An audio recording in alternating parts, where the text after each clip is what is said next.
Okay. Okay, streaming is hard, y'all.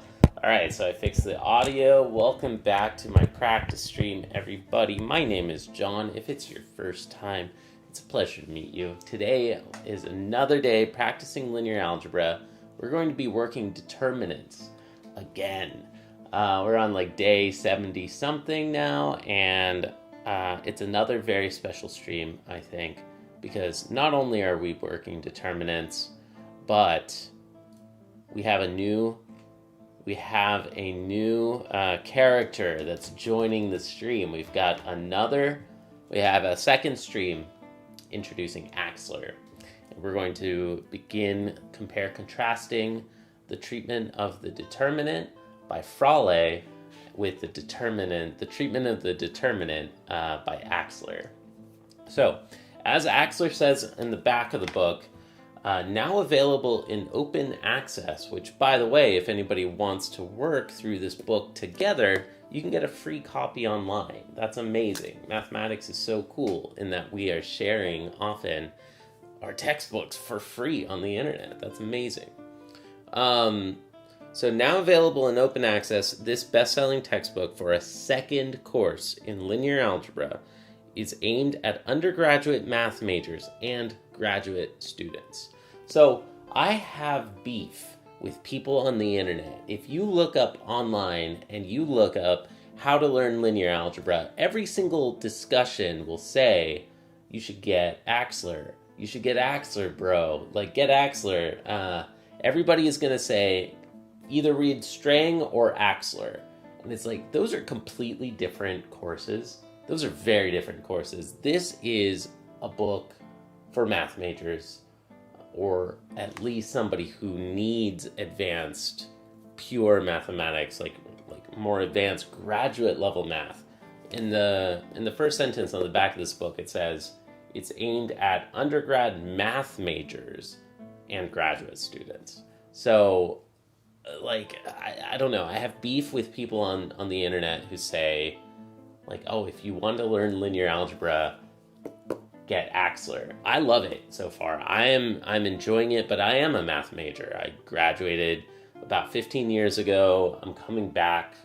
Math is coming back into my life, and I do want to learn graduate level math. I have representation theory of finite groups over here, but my cat is sitting on it, so I can't show it to you at the moment. But yeah, today we're going to see a very different definition of the determinant, according to Fraleigh and Axler.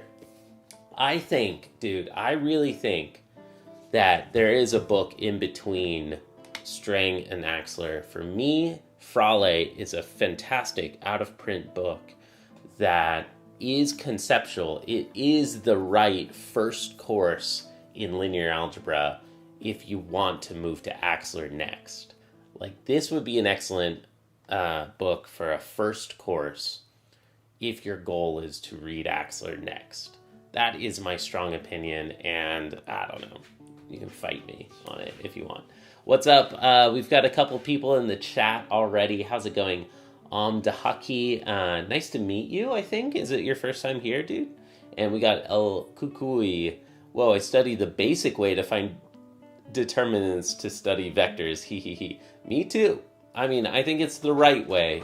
Honestly, I think that your first introduction to the determinant should be the basic way. I think when you say the basic way, we're talking about this.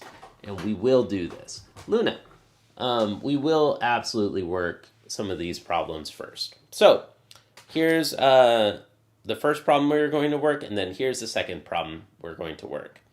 I'm just working breadth first through all of the exercises of these books. And, color is beginning to be even more meaningful throughout the stream. That kind of greenish teal color is Fraleigh.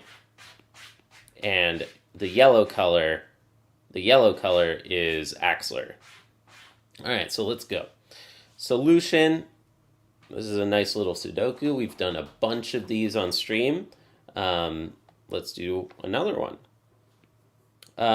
In Fraleigh, in this section, 4.1, Luna, do not scratch the lamp, please. In this section, Fraleigh defines the 3x3 determinant in a specific way. He gives the definition of a 3x3 determinant, A, B, C, D, E, F, H, I, J, let's say. That this is defined by, I'm going to try to use some color to see this. A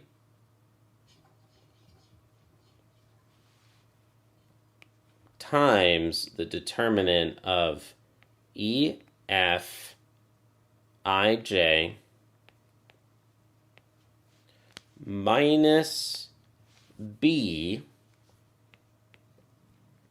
times the determinant of D, F, H, J, D, F, H, J plus C times the determinant, the 2x2 determinant of D, E, H, I. D, E, H, I.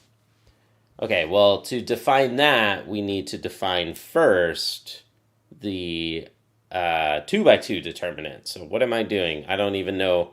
What are these smaller matrices with bars? What are those? First, we need to define the 2x2 determinant. A, B, C, D is AD minus BC. Okay, so you can think this direction and then subtract this other direction. Those colors are cursed. Let's try these two. So we've got AD minus BC. Okay. Oh, sorry about that. Did my cat step on the keyboard or something? I swear we were at the iPad view a second ago. Yo, El Cookie, yo was studying the same law for cross products of vectors. Yeah, I mean, I think you should learn the determinant as an example or kind of an extension of the cross product of two vectors. I think that is the right way to first see the determinant. And then you can see this beautiful, more mathematical, more abstract, theoretical definition of the determinant after you're used to this. So, what a user in the chat just pointed out was that this form is extremely similar to the cross product of two 3x3 or three-dimensional vectors. IJK, and now let's do A1, 2, let's go A1, A2, A3. And now we're seeing the cross product of two vectors. We do the same expansion this way, where now we have a determinant times the I component, or the I vector, minus a determinant times the J vector, plus a determinant, I'm skipping parts, IJK. And now this is going to be a vector. Like I, J, and K are all vectors, and these determinants that we build the same way, these determinants are numbers. They're scalars. So it tells you the first component, the value of the first component, the value of the second component, and the value of the third component.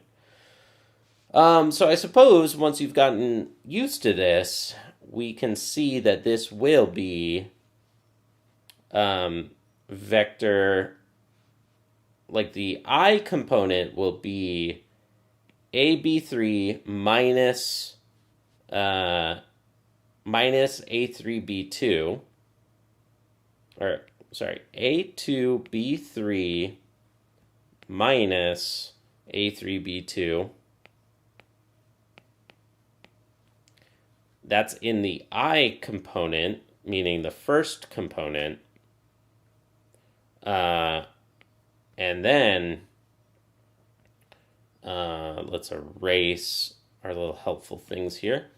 I never explicitly said this, but if you're watching these videos, you've probably seen my previous videos. How am I picking the right letters in these determinants? We get it by crossing out a row and a column. So we cross out the column that used this coefficient A, and now the determinant that's left, or the small determinant, the smaller determinant is this smaller matrix after crossing out the first row and the first column. Similarly, if you cross out the B column, we get this matrix DFHJ. DFHJ right there. You see those? So let's wrap this up. If we're finding the cross product of two vectors, A and B, where A is that row and B is this row, and by row I mean a vector, a list of numbers, a list of real numbers, then crossing out the first row and the second column, we have A1B3 minus A3B1. A3B1. And then crossing out the K column, we have A1B2 minus A1B2 minus A2B1. And now this is equal to the cross product of A and B. So this object is a vector. We are scolded for writing IJK instead of I cap, J cap, and K cap. I understand that. I mean, I understand why the caps are important, but bro, it could be anything. You could draw little arrows, or you could through the rest of this book, in a lot of places, we write the standard. What we're talking about, what El Kuki is referring to, is that I with a cap means the vector 1, 0, 0. But typically, I in math is going to be a number, like 0, 1, 2, 3, 4, right? If you don't write a cap, I mean, these variables can mean whatever you want them to mean. Like, this math is a logic-based system, and we can use whatever symbols we want, but typically we're used to thinking that I, J, and K are indices. Usually, like a matrix, we write, for example, that this entry would be entry for a matrix A, that's entry 2, 1. And the matrix A is a collection of Aij. So here, Ij mean numbers, and usually they're like representing an index in this context. So I can understand why we would want to make the distinction and why you might be scolded. I hope that they don't scold you too much, but it does matter. And in physics, this is the way that you typically write those vectors. So this concept of the cross product which I don't know if we've ever really defined on this stream.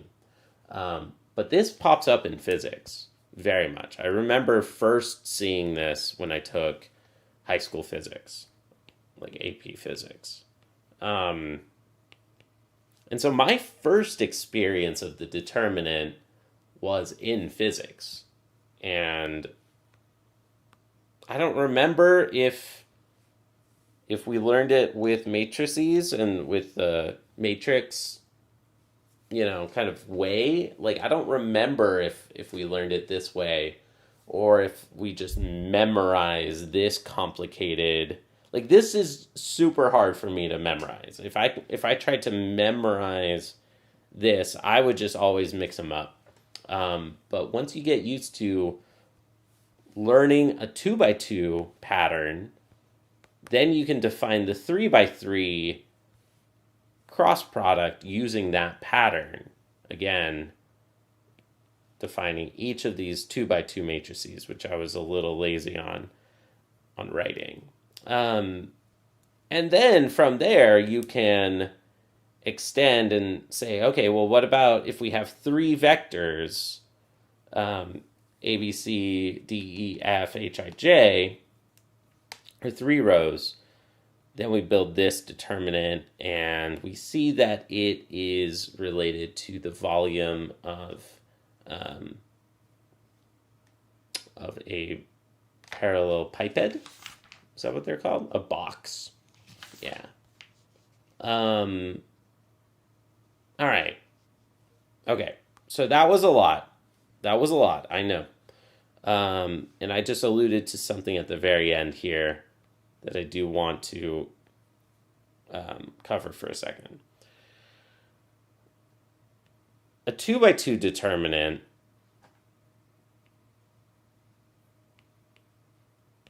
will tell you the area of the parallelogram that is generated by two vectors, v and u. This spot over here would be u plus v. And the absolute value of the determinant equals the volume, the area of that parallelogram. In higher dimensions, we just use the word volume for everything, but the absolute value of that determinant is the area of a parallelogram spanned by two vectors.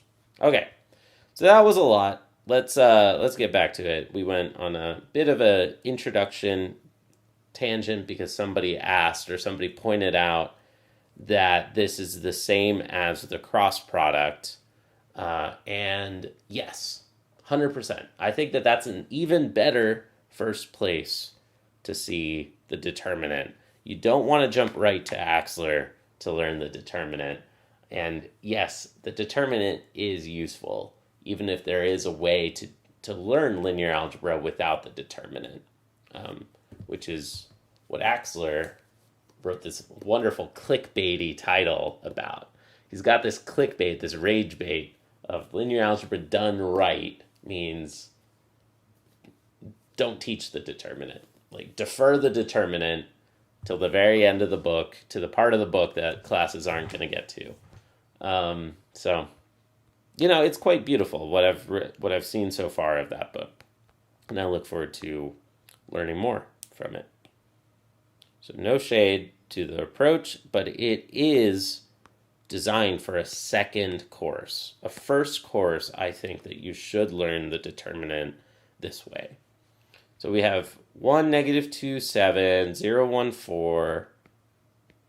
Why did I rewrite it instead of just copying? 1, 0, 3. All right, let's work this.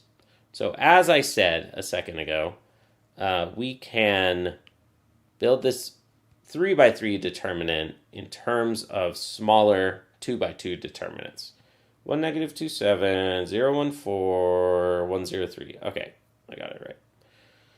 So this is going to be, if we follow our previous pattern, it's going to be 1 times the 2 by 2 determinant 1, 4, 0, 3. Last time I'll write this is we build it by crossing out. We take that element in the first row is the coefficient that we multiply the smaller determinant with. And then we have minus -2 times this other determinant, 0, 4, 1, 3. 0, 4, 1, 3. And then we add 7 times the 2 by 2 determinant, 0, 1, 1, 0. 0, 1, 1, 0. This is going to be 3 minus 8 minus 7. And, well, this is negative 15 plus 3 is negative 12. So, again, areas are never negative, at least as far as I'm aware.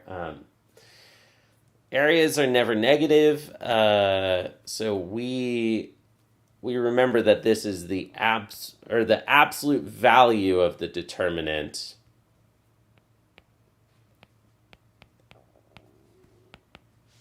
is the area of this parallelogram.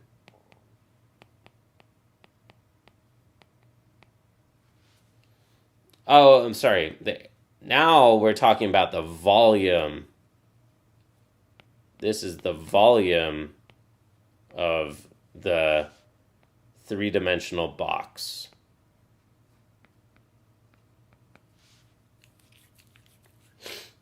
Okay. Any questions? Any questions? I see that you retracted a message, El Kuki. Why did you retract a message? There's no dumb questions. There's no dumb questions. I've not studied matrices much. Tell me about your experience. Ooh, good question. Well, matrices to me are very beautiful. And you typoed. You said, I have studied matrices much. Got it. Yeah, those are different questions, aren't they? Well, my first experience, my first course in a course on matrices and more broadly linear algebra was with this book. And I really enjoy it. I should just do a standalone video so I can just link you to the video, but I haven't done that yet. I think that they're quite beautiful. I even teach them to younger kids, to K to 12 students, like fifth graders, because to me it was the first example where oh, wait a minute, we can do algebra in different ways. 1, 2, 3, 4. I showed a I don't know. He was in high school. I have no idea what age this person was. 5, 6, 7, 8. I showed somebody that you can add blocks of numbers at the same time. And I challenged them. Oh yeah, and I talked about matrices with a younger, much younger person. I challenged them to try to guess, if I can add these blocks of numbers, how would you guess? What do you think is going to be the number in this top left? And their first guess was the number 9. And I think that might be my fault, because I kept going with the pattern 1, 2, 3, 4, 5, 6, 7, 8. So they thought that the next number I was going to write was 9. I was like, oh, not a bad idea, but actually, no, I meant that somehow we can combine these two blocks of numbers with addition. we can somehow combine these two blocks of numbers. And I remember that they thought maybe it's 4 plus 5. And I was like, that's really cool. I wonder why they're guessing 4 and 5, like the bottom right and top left. And I was like, oh, that's a pretty cool idea too. But actually, I think that would build a different type of math. Actually, since we're working on the top left number of this matrix, we're going to add the top left of the first matrix and the top left of the second matrix. So 1 plus 5 is 6. Okay, so in the top right, what do we get? We get 2 plus 6 is 8. And then what about in the bottom left? And they're like, oh, cool, it's counting by twos. 4 plus 8 is 12. And I was like, I didn't even realize that was going to happen. That's kind of nice. 6, 8, 10, 12. But that's not always going to happen. I just randomly chose those numbers. But yes, when you add the elements of those two matrices, we get this other matrix. I shouldn't say 6, lol. Seriously. What do you mean? Seriously, what? So this is not how I first learned matrices. This was not my first experience, but this is part of my experience with matrices. Because I showed one person this, and I remember in the past, with more advanced students, I'll say, oh, turns out that we can also multiply matrices, and I'll show you this sometime. But here, if we add A and B, guess what? We could add in either direction. You have A plus B is the same as B plus A.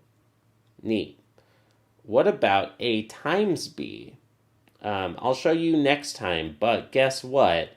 A times B is not the same as B times A. Oh, cool. You said, all right. I didn't know it is added like this. So literally right now I'm teaching somebody matrices from the very beginning this way. So you can add matrices by adding the same elements. So in the, if I wanted to get formal,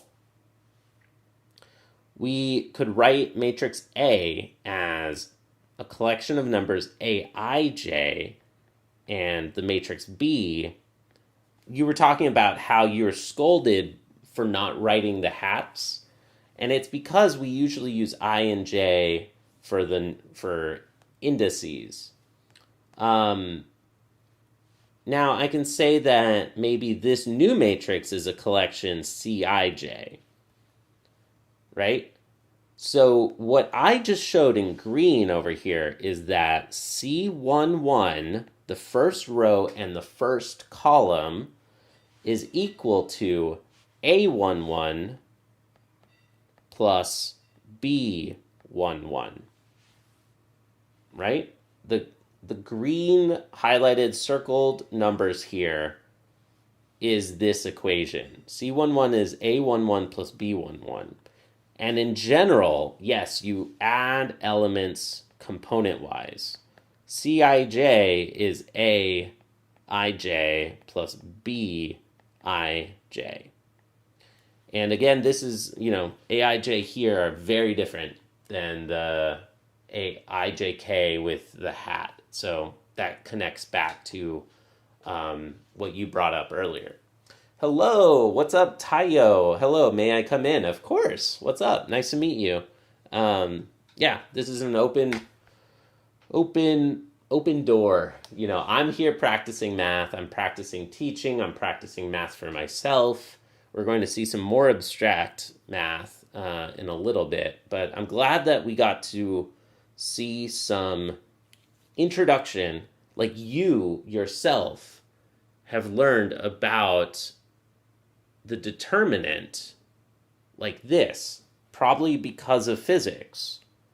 You've learned about how to find the cross product. You knew about the cross product of A cross B of two vectors, that we can do it with this process. And you knew that before you even knew how to add matrices, which is super sick. Is it pre-recorded? No, what's up? up, Paul Z? How are you? It's live, dude. It doesn't count unless it's live. That's my quality bar. Like, I want to get so good at math that I can do it live, you know? What's up? How's it going? All right, so let's keep going.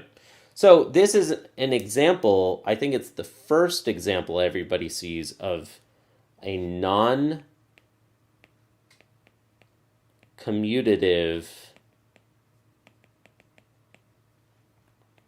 multiplication, or you can think if we also consider plus is still commutative, but multiplication is not commutative, this is a non-commutative algebra. Not pre-recorded, he is literally reading chats, bro. Yeah, you can also see like a little thing that says live somewhere. But yeah, what's up? I mean, I think that they just tuned in.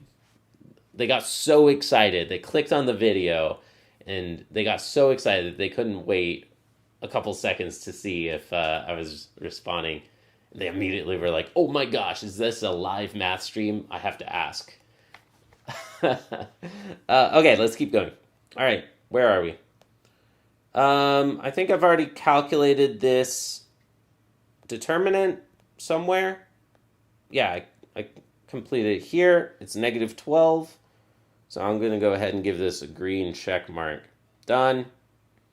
And in my book, directly in pen, I'm going to write this. So, problem. Oh, wait, this isn't problem. I don't know where. Yeah, this problem. Problem number 8 is now done. All right. Any questions? We could jump directly to our hard problem, but I think it makes sense to save the hard problem for the end, right? This is the first problem from Axler about the determinant. Prove or give a counterexample. ST and L parentheses V implies determinant of S plus T equals determinant of S plus determinant of T.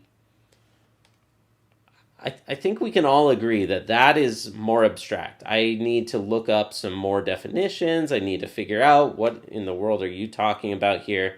Like, Fraleigh doesn't even use this terminology with a fancy curly L. It's really nice, but yeah, this is a more difficult question, and we can just tell right off the bat because the first word is prove. Axler is a proof-based linear algebra course. I don't know if it's the best place to learn proofs, like how to write proofs, but I think that it requires some proving skills. So it's for a second course in linear algebra for an advanced undergrad or a graduate student. Hey, what's up, Todd? Good to see you, man. Good to see you. Hey. All right, so we are continuing with our journey understanding linear algebra and understanding the determinant.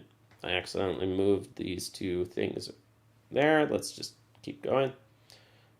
We've got section 4.2 from Fraleigh, the determinant of a square matrix. So now we are going to extend this determinant that we've seen in physics into n-dimensional space. The determinant of a square matrix.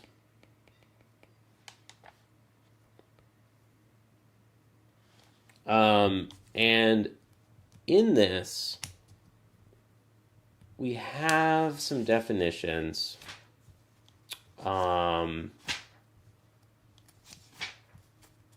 in a moment, after I work a problem, I will write down the formal definition according to Fraleigh, which I think is not bad, but I think it's clear that we will need some more theory here because we have this giant Oh my gosh, we're supposed to do this from the definition, so I think it's worth doing once in your life. 120, negative 124. I'm going to go column wise. 164411. Dude, I think it's worth doing this once. After that, there's a faster, easier way to do this. Wait, what am I doing? 2225 2 0. All right, so in the next section, we will learn a faster way to do this. But for now, we want to appreciate how difficult the definition is to use here. 081401 125 negative 18 negative 121 21 41 negative 5 245. Okay. Solution. Whoo! It's worth doing once in your life, I think. I'm not going to bother rewriting the whole matrix. I'm just going to label it A, and then, all right, let's go. Again, I will show the first example in a color.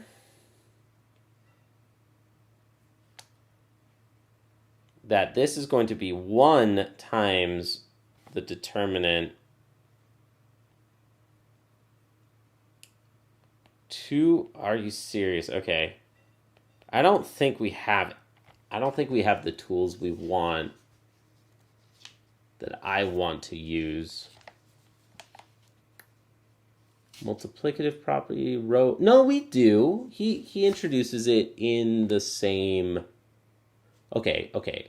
No, we do. Thank goodness. Okay, we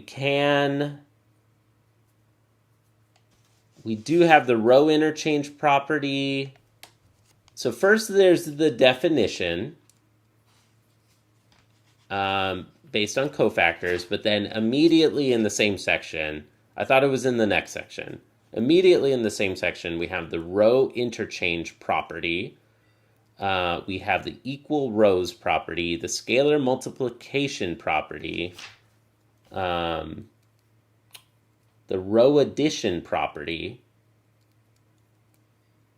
the determinant criterion for invertibility, and the multiplicative property. Okay, good. I was like, I don't know if I feel like spending an hour doing this 6 by 6 by hand. I mean, you can, but... All right, I think that this exercise is telling you, like, please don't always use the definition. There's a better way to do this.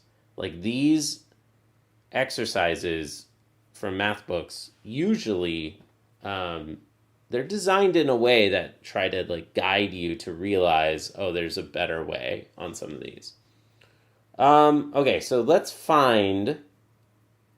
Are there any rows that we can factor out a scalar from? I don't see any yet. But if I directly use the properties that he has and then save the combination of them for the next, because the next chapter does have an even better method, but we want to use a few little properties to do this in a smart way. I'm going to use shorthand for this. But we have the determinant of a matrix equals the determinant of the transpose. We have the row interchange property determinant of A prime equals negative determinant of A, where A prime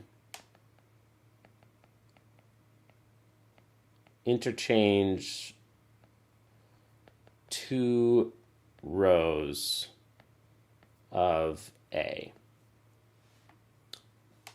Turns out that this is also true for columns if you combine that with fact 1, but I'm just going to, that's a result that we can prove from the first. I want to stay with the initial theorems or properties that he proves. Two different rows of a square matrix A are interchanged. The determinant of the resulting matrix is negative determinant A. Equal row properties.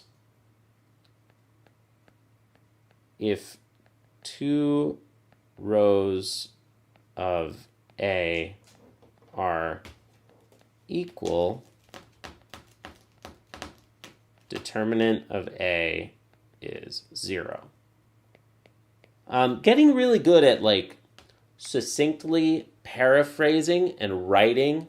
Yo, what's up? Rampras, how's it going? Let me know.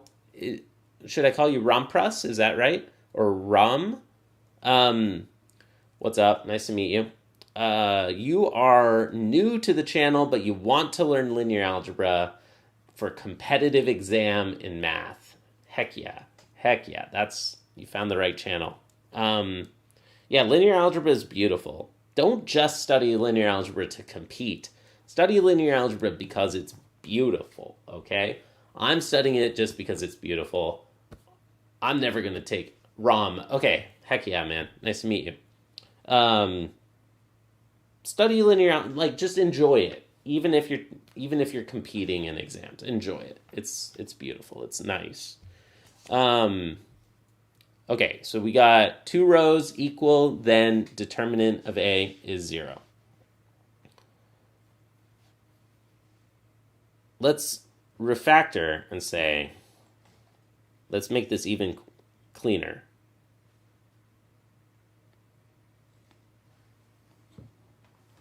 Two rows equal,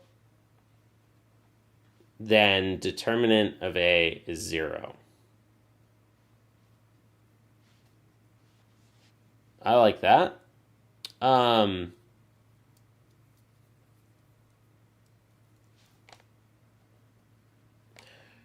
Since this is my own notes for myself,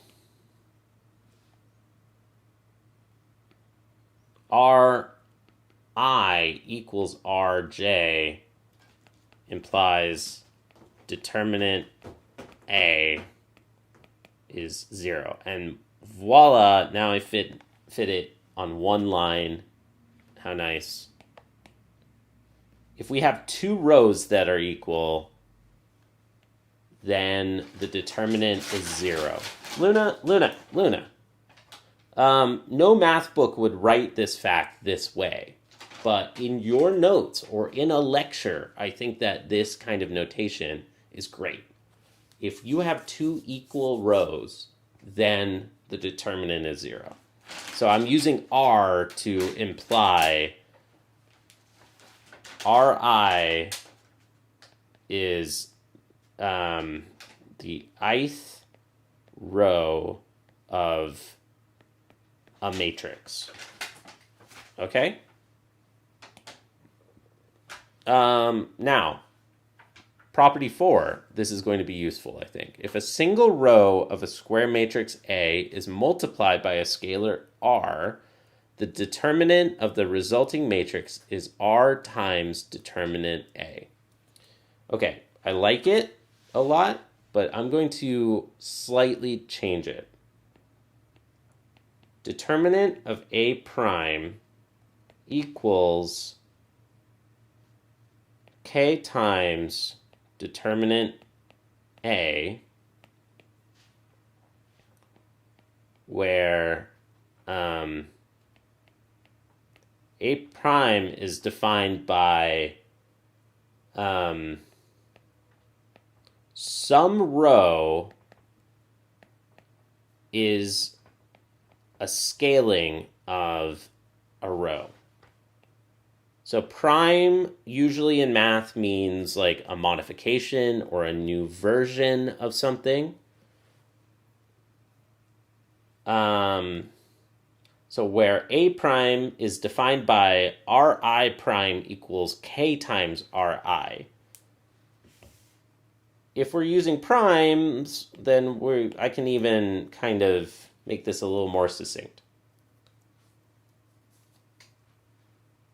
So if you multiply a row times a scalar, if you multiply a row times a scalar, then to keep everything in balance, no, this is correct. This is correct.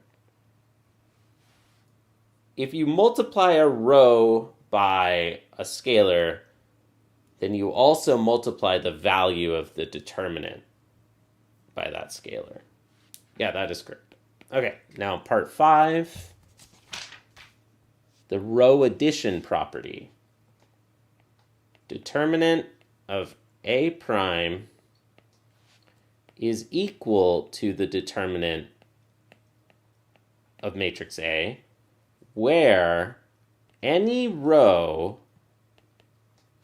is changed by adding that row and any other row, which is neat.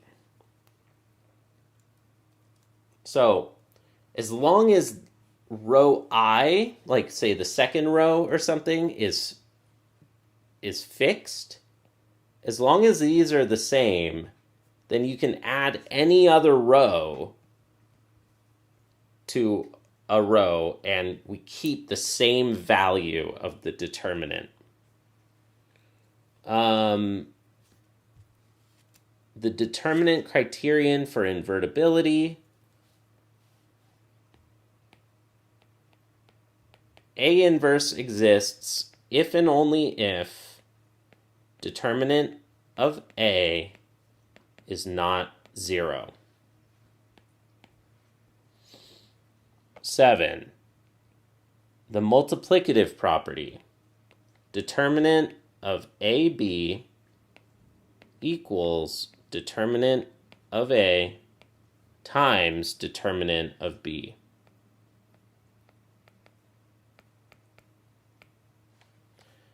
When notation starts getting a little cramped, I will happily use the bar notation. Bar notation is the same as det of A.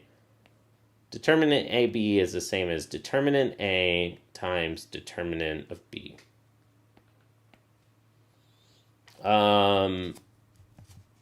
If both are square matrices. The determinant is only defined for square matrices.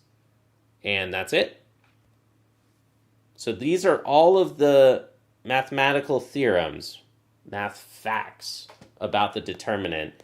But we do have these. And if we use these, if we keep applying these, we can really simplify this matrix and calculate this determinant in a smart way. So let's look to see if we can use any smart additions or subtractions or something.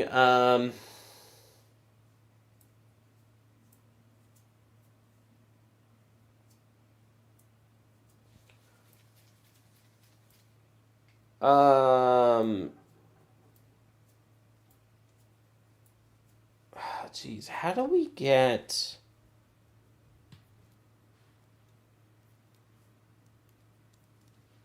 How do we get the fact that not only is this property true,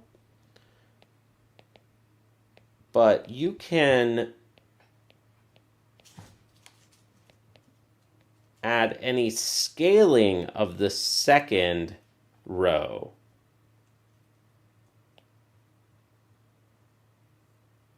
because I want to be able to subtract another row from the first row, and that is true.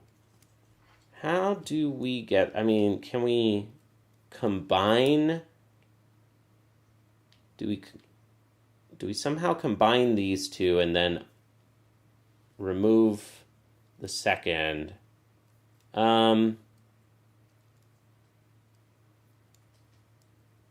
Yeah. Yes. To get what I'm going to call property 8, to get property 8, let me just give an example. Determinant 1, 2, 3, 4. Well, I can't add anything. I can't add the first row to the second, because then we'd get 4, 6. That's not what we want.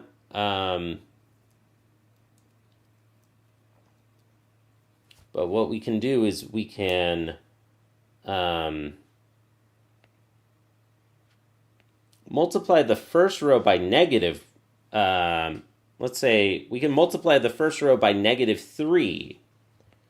So to keep the two determinants in balance, if I multiply the first row by -3, I then need to divide by -3 at the end.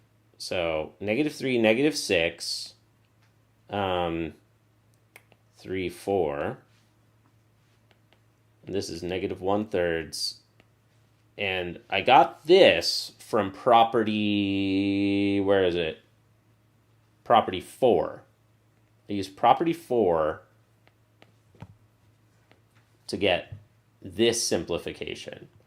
Now, I can use property 5 to add the first row to the second. So I add the first row to the second, and the value of the determinant is exactly the same. Now I can undo that scalar multiple by factoring in the -1/3. So we return the first row back to whence it came. 1, 2, 0, -2. So this is like, again, using property 4, but now in reverse. So I hope if you just write that with arbitrary rows and indices and whatnot, this property ends up being true. This process of like first scale a row, then scale a row by negative whatever, and then add it to another row, and then undo the scaling of that first row. This gets us property 8 that is just super, super useful.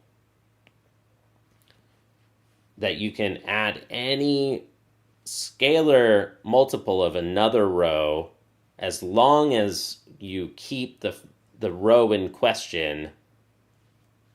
You can't scale that row. It needs to be that row plus a multiple of another.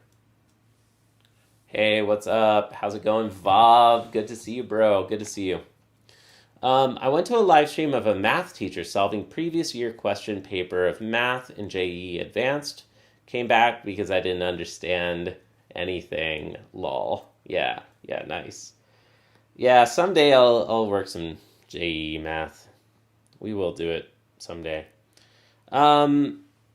Okay, so I wanted to get those properties on paper because this would be very painful to do by cofactors. We would just keep expanding a 6x6 into 6 5x5s, and every 5x5 we would write as 5 4x4s, and then every 4x4 would be 4 3x3s, and then every 3x3 would be 3 2x2s. So multiply all those numbers. You've got 6 factorial 2x2 determinants, and that would take a long time to do. What is 6 factorial? Anybody know? Somebody tell me in the chat, what is 6 factorial? So instead of doing that all day long, let's add and subtract rows. So I can keep the first row the same, 1, 2, 0, negative 1, 2, 4. But since, I want to follow his path because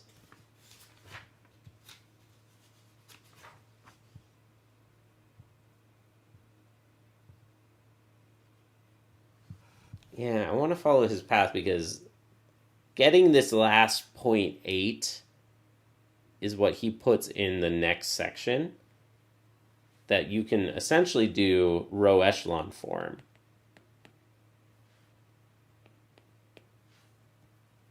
And then you can, once it's in row echelon form, you can multiply across the diagonal. 720. Yeah, I don't want to do 720 2x2 determinants. No, thank you. I was like, maybe it's worth doing this, but I don't know about that. I don't feel like it. Okay, cool. Whew, okay, so we can keep that first row the same. We could multiply the second row by negative, or let's do the second row by negative 1/6. So then the second row would be negative 1. I'll write it to the side so that we can track what we're doing. The new row 2 is negative 1/6 times row 1. And I'm just going to be applying property 4 again and again. So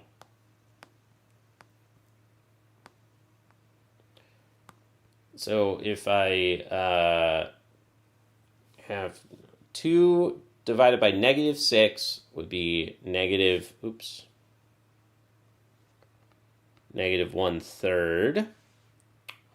8 divided by negative 6 would be negative 4/3.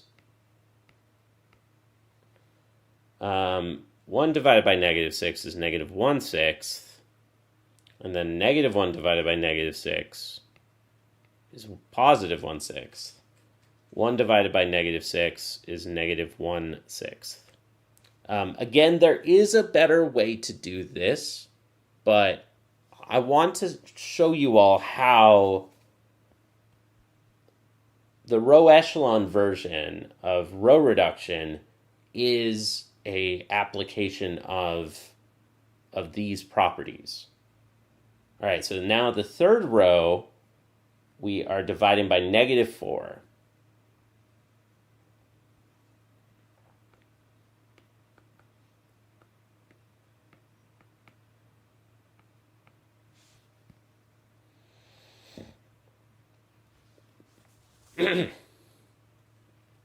So we get negative 1, 2 divided by negative 4, 1 divided by negative 4, 2 divided by negative 4, 2 divided by negative 4, and negative 5 divided by negative 4. I'm picking these numbers so that then I can just add the first row to all the others. There may have been a better way, but whatever. It all works. For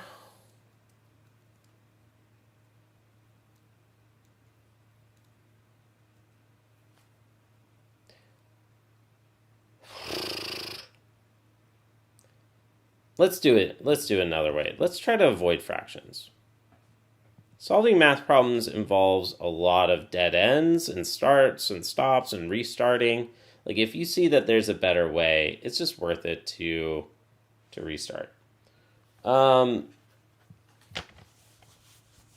I'll do, something just slightly more clever, I think.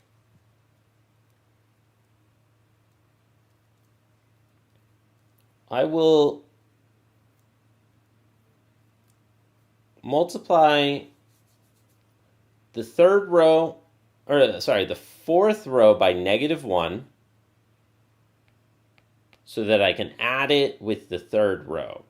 So -4, -5, -4, -5, -1,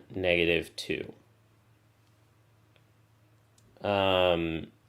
And so if I multiplied that row by -1, then I need to undo it by multiplying by -1.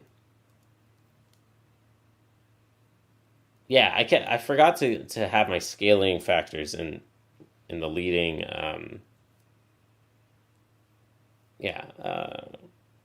right, I missed some things. Okay, in the previous attempt, I was forgetting to multiply by the leading coefficient part. So that was a risk. Now let's multiply the last row by -6. So -1 times -1/6 is +1/6. In the last row, I'm multiplying by -6.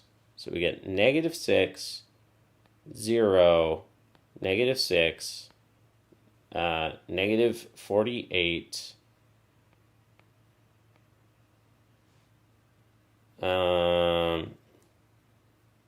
-6, -30.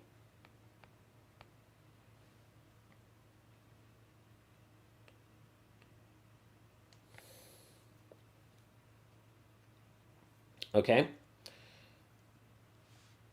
Let's multiply. So the goal is that then that row I can add to the second row, which I'll just keep the same. 6, 2, 8, 1, -1, 1. The third and fourth rows we will add together. 4, 2, 1, 2, 2, -5. The fifth row, I'll multiply by -1. -1, -2, 0, 1, -2, -4. Okay, so since I multiplied by -1, then I need to divide by -1 the value of the determinant. So here, again, I only use property 4 in all of the rows. I did it a few times, but it still works. Now, let's copy this entire determinant.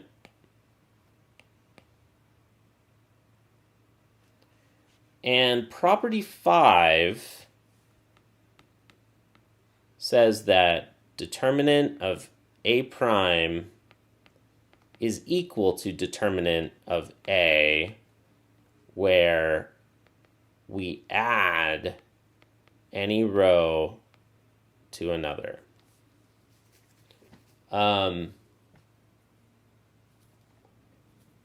What do we use factorial for? I forgot. We use factorial for a lot of things. One of the biggest ones is calculating combinations, like permutations and combinations. Yeah, the factorial comes up a whole bunch. If somebody else in the chat could try to take that question, that'd be awesome. Okay, so I will add the second row to the last row. So 6 plus -6 is 0. Here, how do I want to do this? So we're adding the second row to the last row.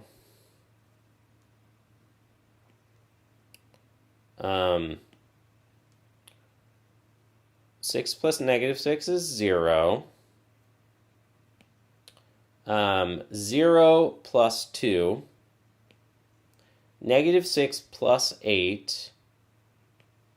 Negative 6 plus 8 is 2. Negative 48 plus 1 is negative 47. Whew. Negative 6 plus negative 1 is negative 7. And negative 30 plus 1 is negative 29. Whoo! Okay. Now, what else? I set up this so that we could add the third row to the fourth row. So row 4 prime equals row 4 plus row 3. Negative 4 plus 4 is 0. Negative 5 plus 2 is negative 3. Negative 5 plus 2 is negative 3. Yeah, negative 4 plus 1 is negative 3. Negative 5 plus 2 is negative 3. Negative 1 plus 2 is 1. And negative 2 plus negative 5 is negative 7. Let's move some numbers. Yeah. Not bad. So we got a couple of zeros. Now, I want to add the first row to the fifth row. Negative 1 plus 1 is 0. Negative 2 plus 2 is 0. 0 plus 0 is 0. 1 plus negative 1 is 0. Negative 2 plus, oh, look at that. Negative 2 plus 2 is 0. And 4 plus negative 4 is 0. Heck yeah. Now I can say that this is 0 by property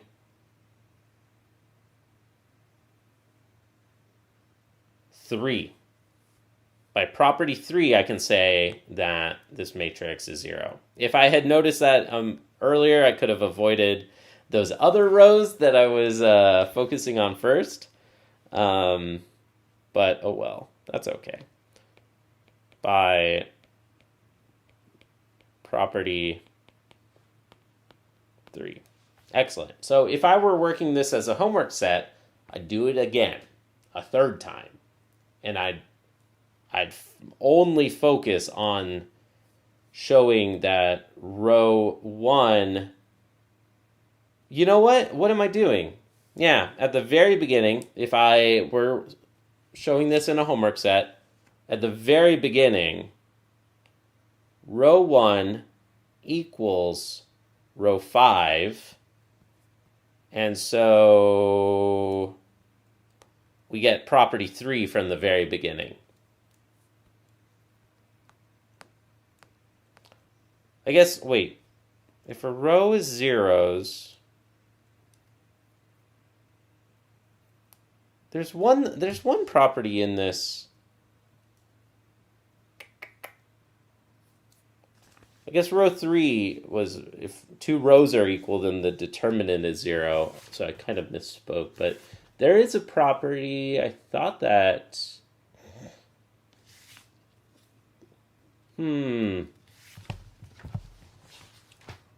There is somewhere in this section where he has it boxed that if the matrix has a row of zeros,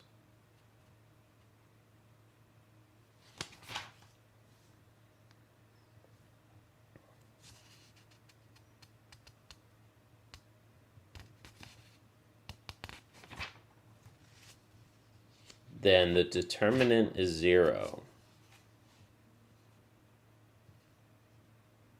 Aha. It's actually in the next section. In the next section, computation of a determinant. Part 2 says if any of the matrices appearing in the reduction contains a row of zeros, then determinant of A equals 0.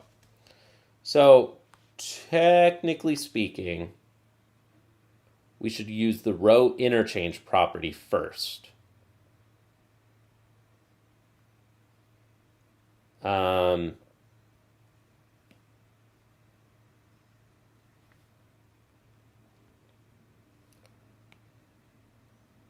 So we're very, very close to getting this totally properly formal based on what we've proved so far in the text. And it's important to stay focused on what the text actually has so far.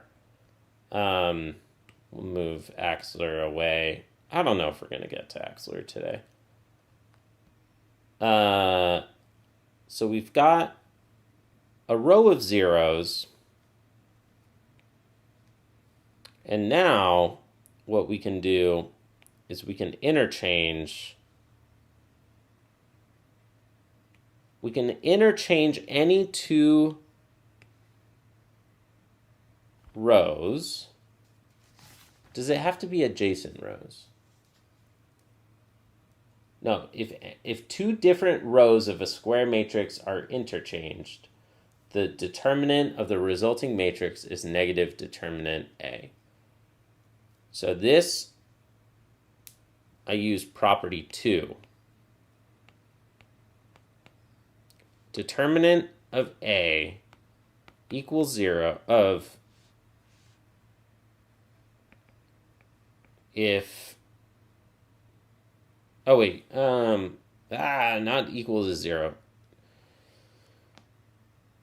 Determinant of A prime is negative determinant of A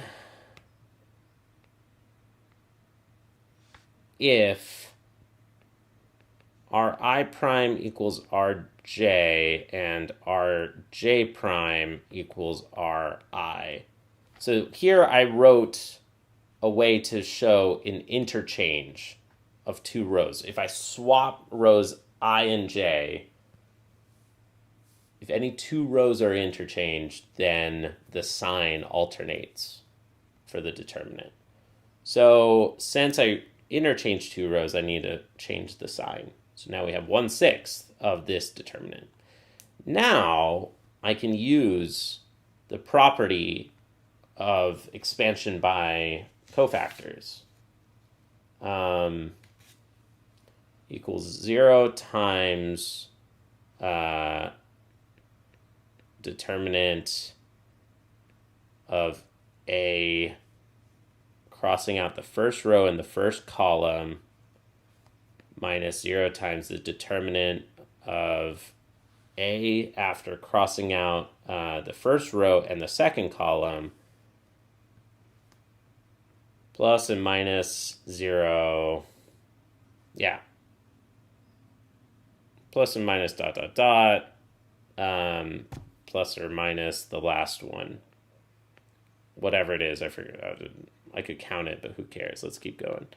A1/6. Okay. And this is by definition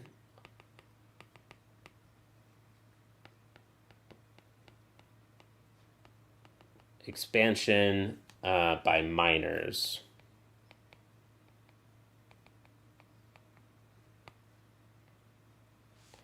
Okay. Gotta sleep now. Have to prepare for a gruesome theory class tomorrow at 7 a.m. Have a nice day, JC. Thanks, man. What is your theory exam about? Okay, so we have this matrix being... the determinant of this matrix is 0, and we could have spotted that much faster if I had noticed row 1 and row 5 are the same. But it still requires a small little proof based on this section. Like, we haven't yet proven that if two rows are equal, then the determinant is 0, but I think that you can see how you can combine those properties to prove that for yourself. like this process that I just did, interchange two rows, multiply so that the two rows are adjacent, multiply the second row by -1, and then add the first row, or add the second row to the first, and then expand by minors, and then you get this expansion of a bunch of zeros times smaller determinants. All right, I think that was great. That was a nice exercise. Cool.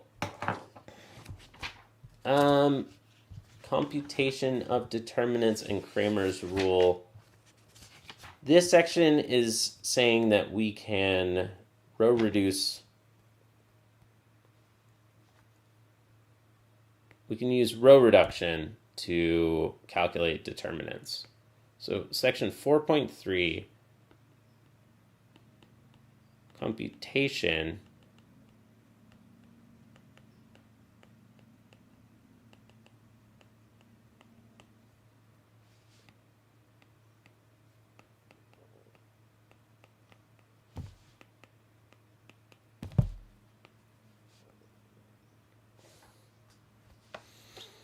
we are calculating the determinant of 2, -1, 3, 0, 0, 0, 1, 4, 0, 1, 4, 0, 0, -5, 2, 6, 0, 0, 0, 0, 0, 1, 4, 0, 0, 0, -2, 8.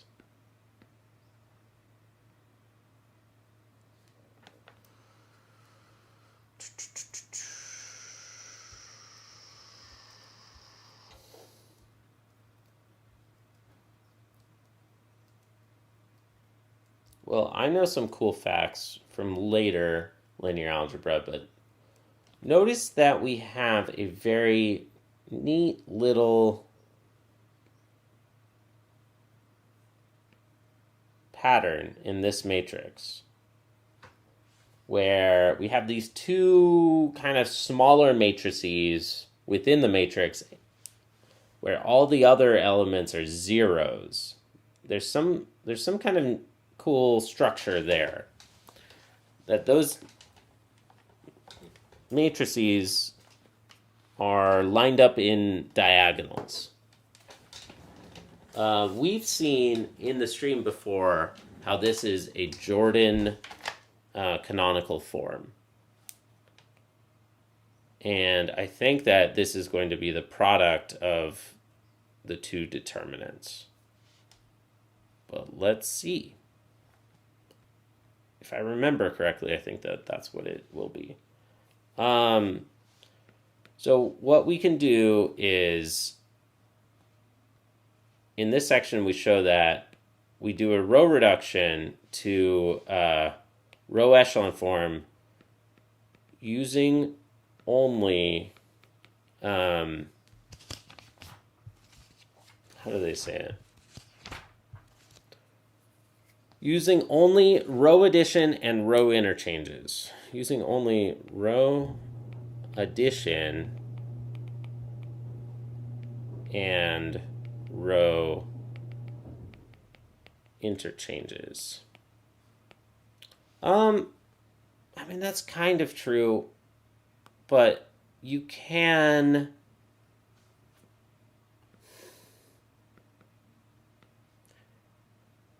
combine those properties in the way that I hinted at before. It doesn't always have to be row additions. It can be row subtractions. It's really you have to add a multiple of another row to your row in question. As long as you fix the row, then you get, then you preserve the value of the determinant. But you need to track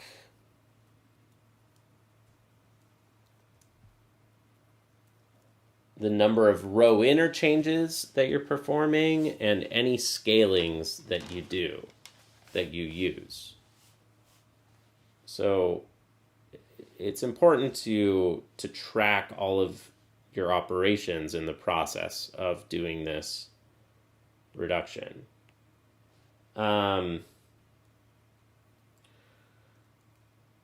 Okay, anyways. If we multiply the first row by -5,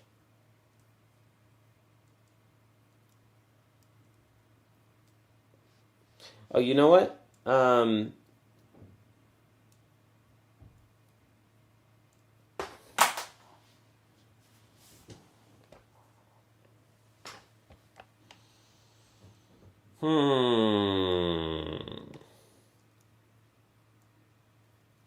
Well, let's get those two rows adjacent to each other just to make it easier for ourselves.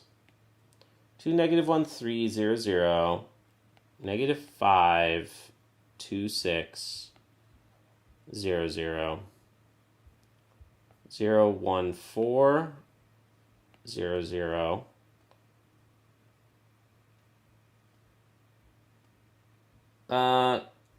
if I double the... Okay, now let's keep this next row the same, the fourth row. 0, 0, 0, 1, 4. And now I could factor out 2. So if I divide the last row by 2, then I need to multiply the value of the determinant by 2. It's like we factor out a 2.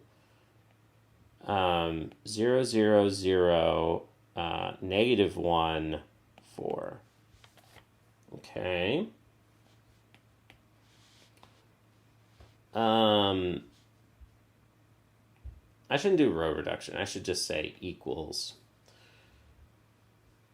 Now, we have a rather nice addition of adding the fifth row to the fourth,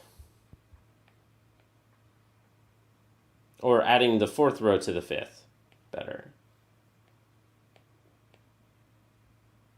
0, 0, 0,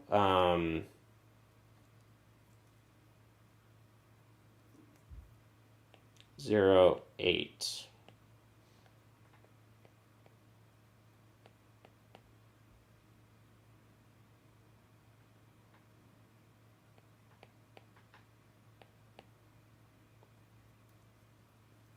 If I double the second row, then I need to divide the value by 2. So now -2 is canceled out. -10, 4, 12, 0, 0. If I multiply the first row by 5, I need to divide the value by 5. 10, -5, 15, 0, 0. Now I can add the first row to the second.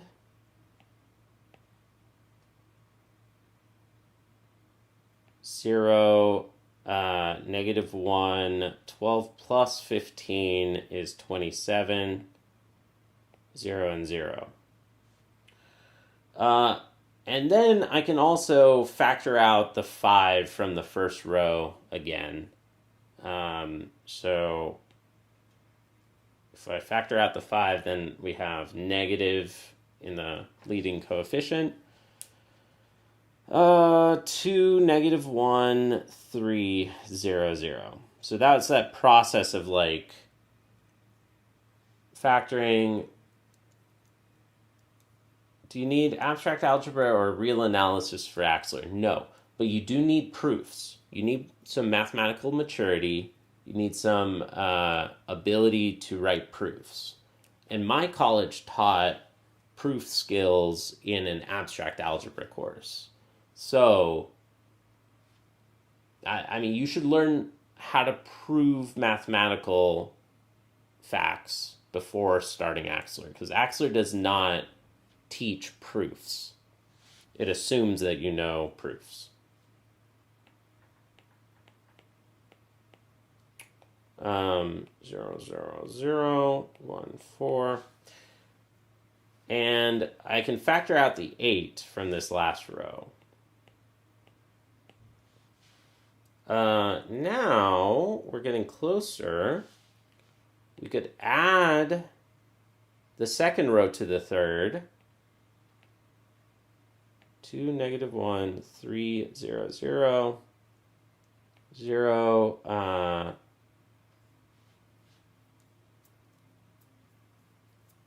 Well,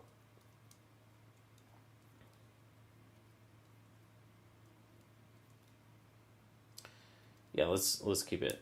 0, negative 1, 27, 0, 0.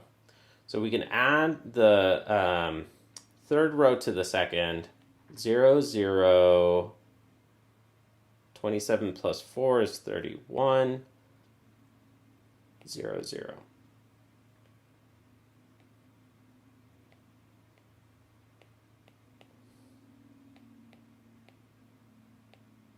Okay, and now this is in a very nice form. I don't know if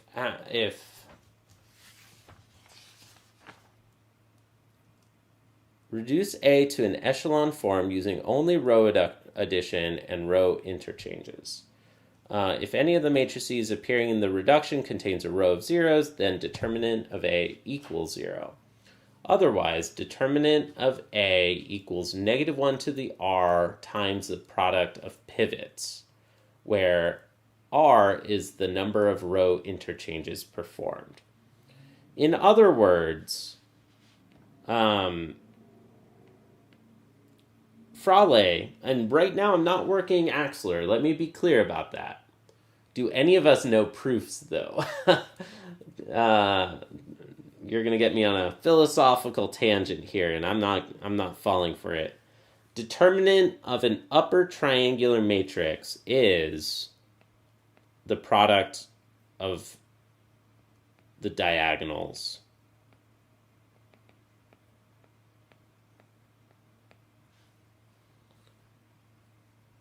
This is a fact that this book is kind of showing or hinting at and just using different words on. The book says that its determinant of A is equal to negative 1 to the R times the product of pivots.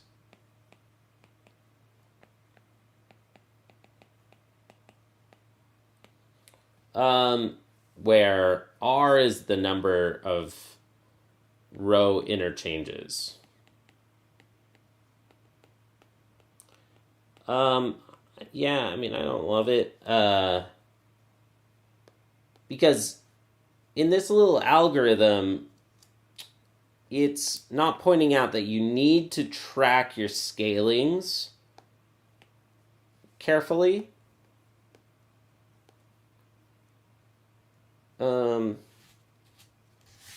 It describes it. Reduce A to an echelon form using only row addition and row interchanges. But it doesn't say, like when you do, previously in the book, when you are doing a row reduction to echelon form, you don't track your scalings of a row. You say that the two are the same. So in this boxed algorithm, he's missing something very important. But then in the example, he shows scalar multiplication property, row addition property twice, row interchange property, row addition property, scalar multiplication property, and row addition property. So the example is something very similar to this. He just wrote out what I said in words, but eventually got the matrix to an upper triangular form. So now we have negative 8 times 2 times negative 1 times 31 times 1 times 1. You can convince yourself that that is 16 times 31, which is going to be 310 plus 180 plus 6. 310, 496. Dude, did I get that? 16 times 31, 496. Look at that. All right, so here is our determinant value, and it's worked in a very similar time. I still think you should try Smith normal form. It is time. I've never even heard of that. When you say, I still think, maybe you've been thinking that for a while, and you've been reluctant to say it. Never heard of it. Well, we've gotten to Jordan normal form. We've gotten to Jordan normal form at least, but yeah, we're not yet at Smith normal form. So I had a curiosity in this earlier because I noticed, yo, dude, this is kind of cool. We got like two little matrices in here. I wonder, is this going to be equal to the product of those two determinants? Let's find out. Determinant of the first one, I almost feel like it's faster by expansion. So if this is like small matrix A1 and small matrix A2 or something, the determinant of small matrix A1 is, I can do a row interchange. We get negative determinant of 0, 1, 4, 2, negative 1, 3, negative 5, 2, 6. And this, like I wouldn't have written that one out, but I'm trying to teach this, I guess.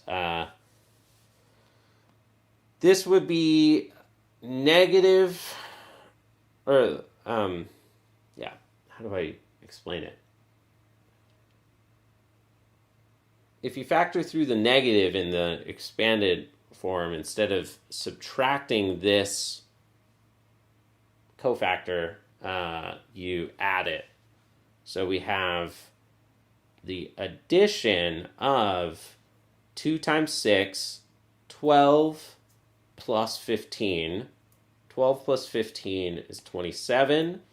And we're going to subtract 4 times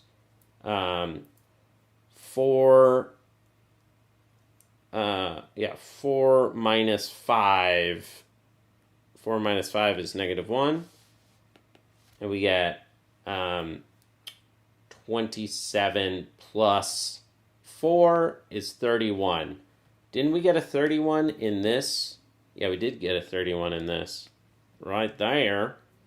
I bet that the determinant of small matrix A2, which is easier, small matrix A2 determinant is going to be 8 minus negative 8 is 16. And voila, your curiosity was just rewarded. If you notice that pattern in this block pattern in this matrix, the author did a great job, I think, of hinting at, oh, we got this cool block structure with a bunch of zeros elsewhere. I wonder if these two determinants match. So look for those patterns where you're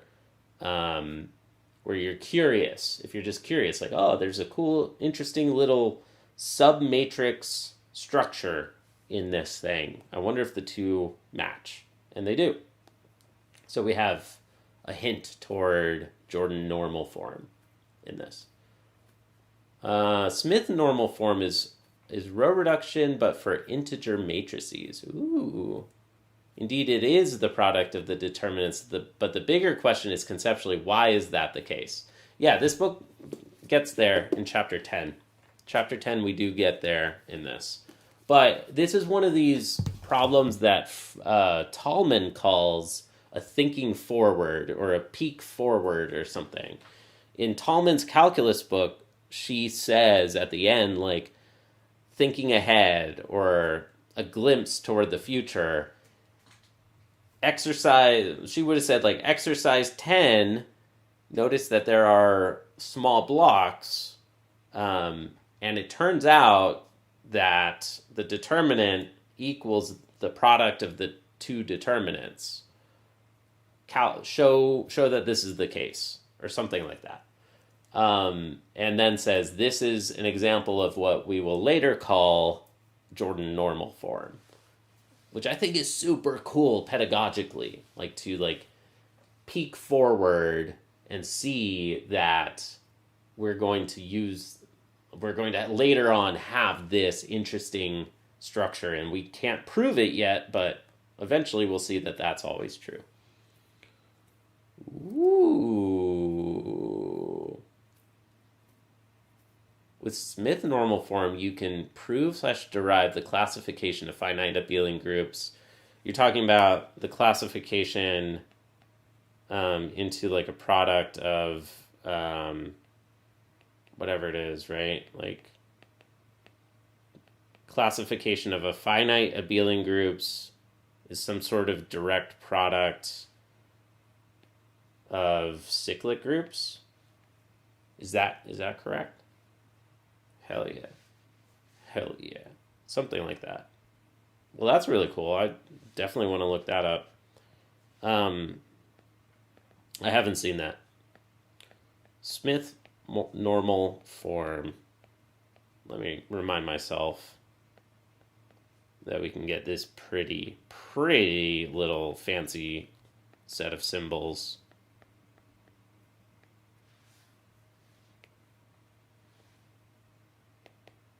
I should have like a little implication arrow or something.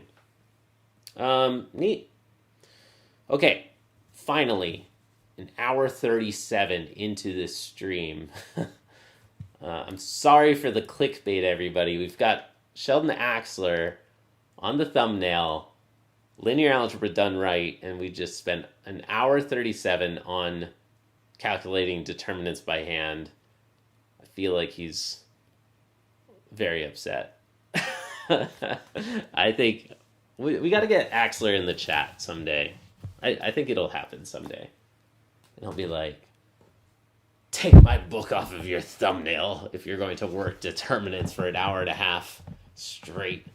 Let's see. In this book, how different is Axler's definition of the determinant to Fraleigh's definition of the determinant?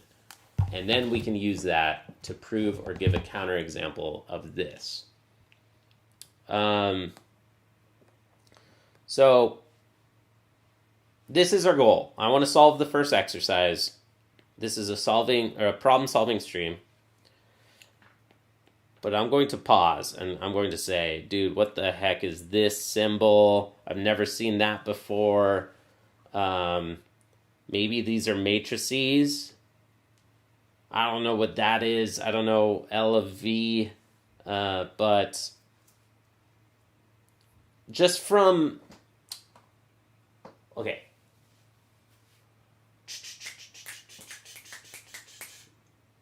Just with our amount of knowledge that we've learned so far from Fraleigh, let's just like pretend that this didn't exist, and let's pretend that S and T, like, okay, maybe for whatever reason, Axler likes to use S and T, whereas Fraleigh likes to use the letters A and B for matrices. Right? Can we prove or disprove this? So I'll say let A and B be matrices, and we claim that determinant of A plus B does not equal determinant of A plus determinant of B. So our goal right now is to find a counterexample. Let's see if we can find a good counterexample. I love the counterexample when I can. 1, 2, 3, 4. Dude, I always use the numbers 1, 2, 3, 4 when I can. 1, 2, 3, 4, 5, 6, 7, 8.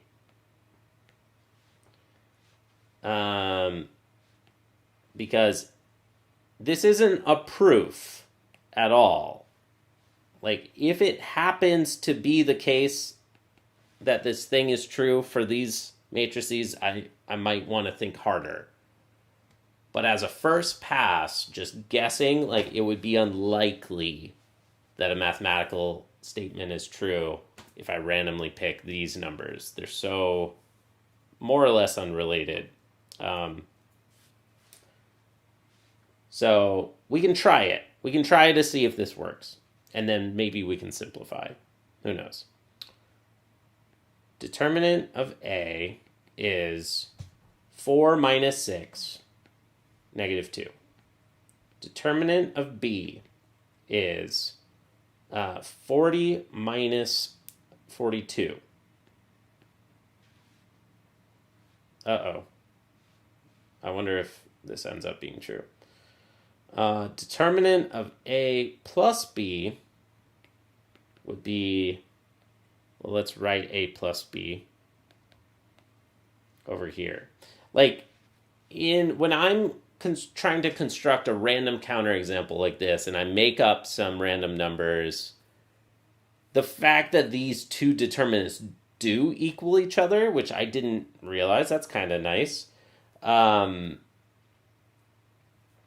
Unless I made a mistake. No, I think that would, yeah. I think I could see why that should always be true. The fact that the two determinants are equal to each other hints to me like, okay, if this does not correctly build a counterexample, maybe the fact that the determinants are equal is the reason why, or something. But I still, my intuition, my gut feeling is that this is not a true statement.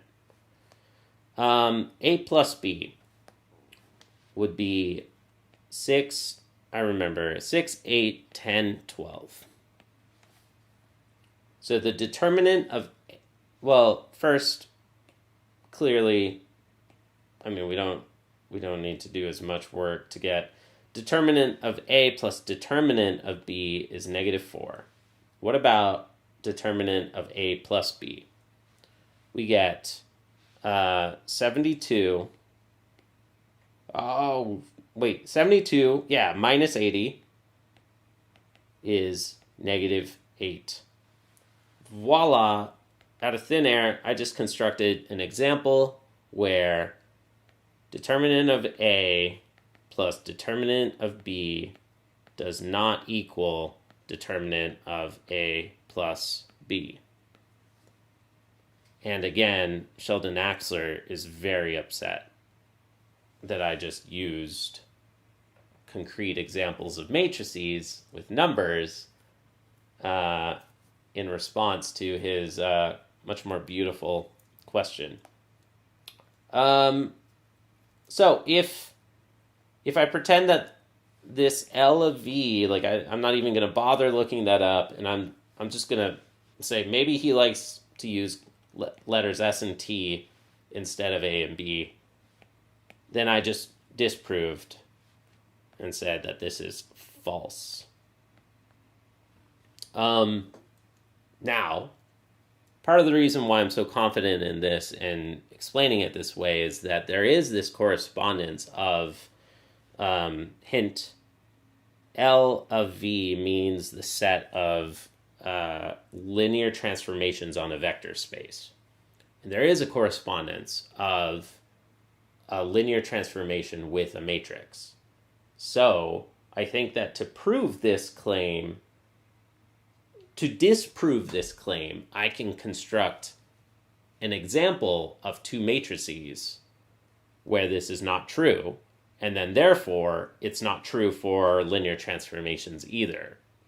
So I think that this is a perfectly valid solution that actually Axler would be quite happy with.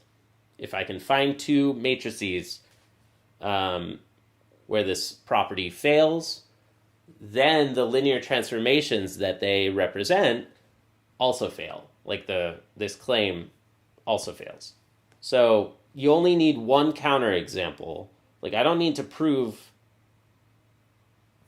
that this also fails for polynomials or other linear transformations. The determinant of like a polynomial transformation. Yeah, the linear transformation for a polynomial or something. You want to look for the simplest counterexample that you can find, and a simple version of linear transformations are matrices. So this is a perfectly valid, correct proof. And I'm going to cross it out in the book. Where are we? Generalized eigenvectors, generalized eigenspaces. I think that that is a perfectly good proof.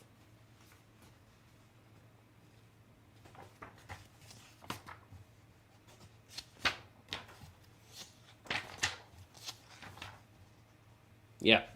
Section 9C, solved exercise 1. Now, let's unroll the definitions and let's get the comparison of the two definitions of the determinant. First, let's start with Fraleigh.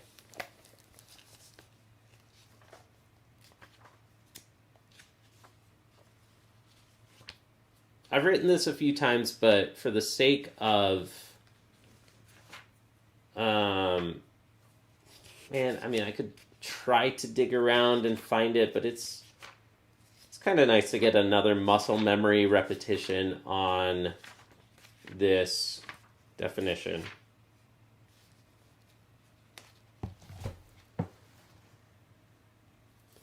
Because also other advanced second course on linear algebra books like Shilov, page 1 of Shilov is determinants. So it's a very different approach. Page 1 of Shilov is just as hard or mathematically mature as Axler, but it starts with some computational examples but also some proof-based problems. All right, so the definition of determinant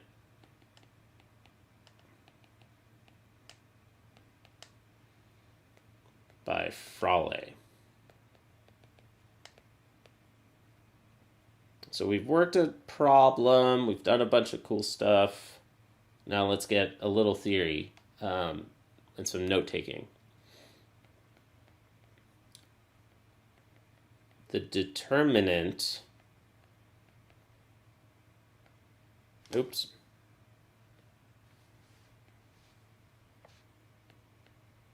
of a 1-by-1 matrix is its sole entry. It is a first-order determinant.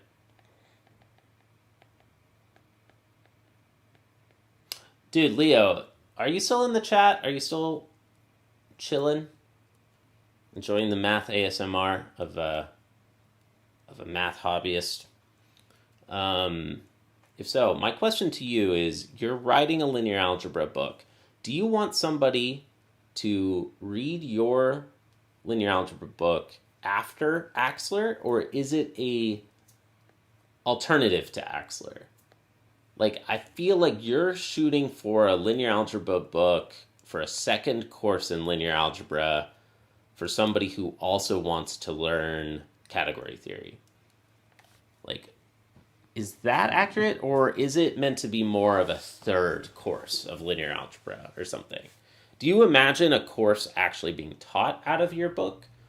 And if so, are you presupposing any group theory expertise? Like, to what level of proofs do you want the reader to have? Yeah, I'm very curious. I mean, you mentioned hard mode on your textbook, which is awesome. Like different difficulty levels. Um, so, the answer might just be yes. It's one of those questions where the answer is yes. Okay, it is a first order determinant.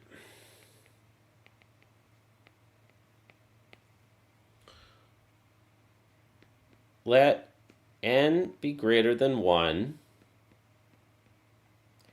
and assume that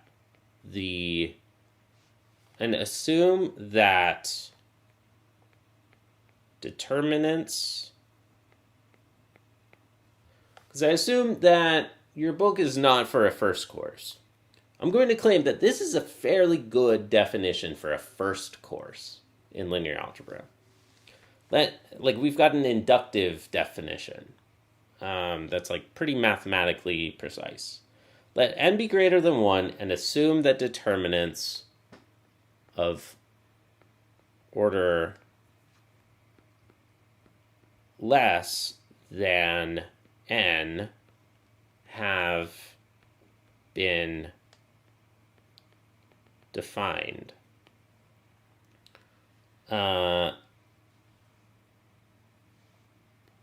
Let bracket aij be an n by n matrix. The cofactor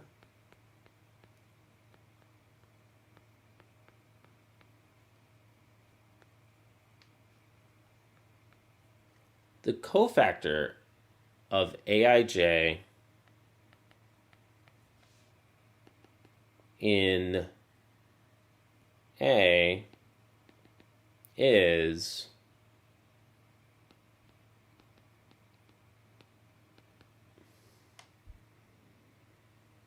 this aij prime, which is equal to -1 to the I plus j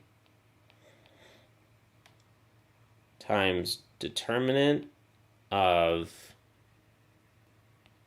capital Aij. It takes a moment to squint at this thing and really follow it, but it is quite precise still.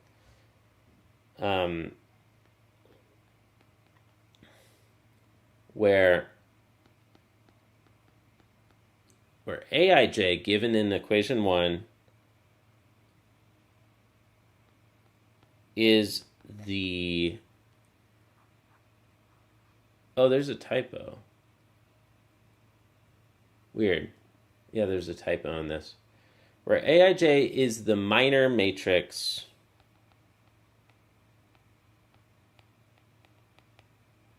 of capital A. In the previous page... Yeah, in the previous page, we have the minor matrix is defined as minor matrix obtained by crossing out ith row, jth column. This was written in the previous page as a separate formal definition. So, we do have these definitions. Yeah. And now we say the determinant of A is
Cool.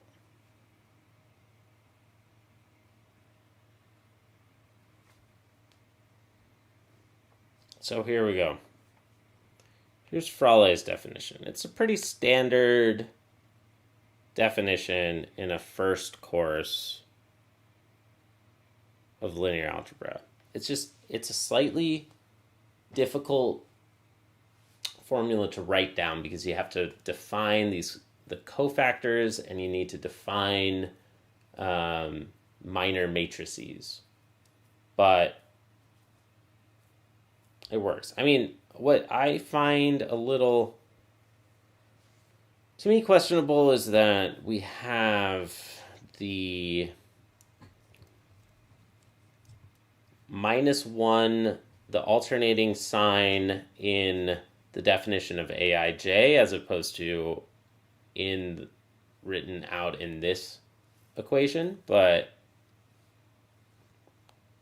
it works in both places. All right. That's a determinant according to the work dimension calls for me. I asked you a question, sir, and you did not answer that. Do you want your book to be taught after Axler or instead of Axler? Is it for a second course of linear algebra or like a reference book, not for a course, or maybe a third course in linear algebra? I'm very curious. Like, I get the feeling that you're shooting for a second course of linear algebra presupposing proofs. Is that valid? All right. But anyways, take care. I know that work must answer. Or, yeah, work is calling to you. Definitely presupposes proofs, yeah. But so does this book. I mean, this book definitely presupposes proofs. Good to see you, bro. Good to see you. So for Axler, it's page 361 out of... It's page 361 out of 382 at the very end, whereas for Shilov, it's page 1. For this book, page 1 is determinants. So it's just fascinating how we teach linear algebra in very different ways, very different presentations. And I really think that both of these books are equally abstract, equally difficult, equally, math major-y, targeted to math majors. So, I don't know, fascinating.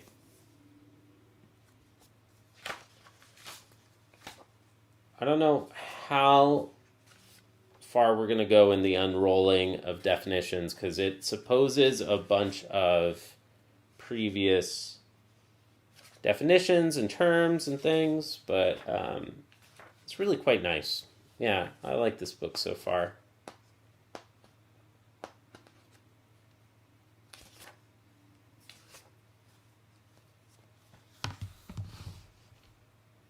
Okay. Let's go straight to Axler. Definition. 9.43 of the determinant of a matrix. I'm not going to try to give too much reaction to this because I feel like we're getting to a level where I am unqualified to give like my stupid hot takes on Axler. Like, who am I? I don't know what I'm talking about at all. Like, I am nobody to judge the quality of a linear algebra book versus another. Like, okay, so kind of like either more so after a first course, it could be after Axler or instead. Axler is not for a first course, Leo. Like, if you are still there, I think I missed you, but it is not. Axler is not for a first course. He says on the back page, on the back cover, this is for a second course in linear algebra for a math major undergrad or a graduate student. So I'm on a mission right now to put out a video on YouTube for all of those people recommending Axler for a first course for an introduction to linear algebra. It's not a good idea. It's a beautiful book, but it is designed for a second course.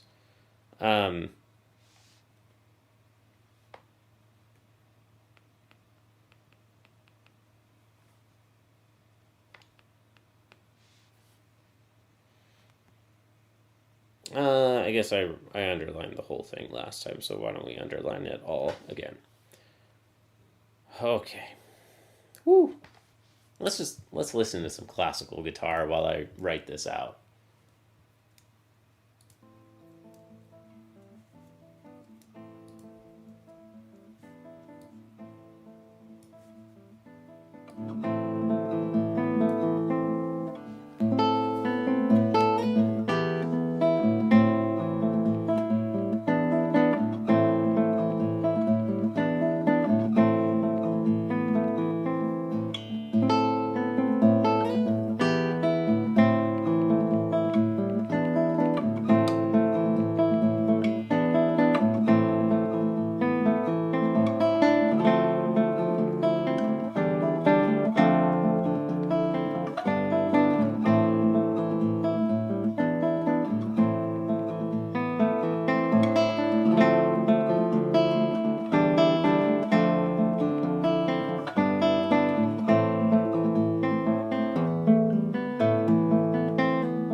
And we are done.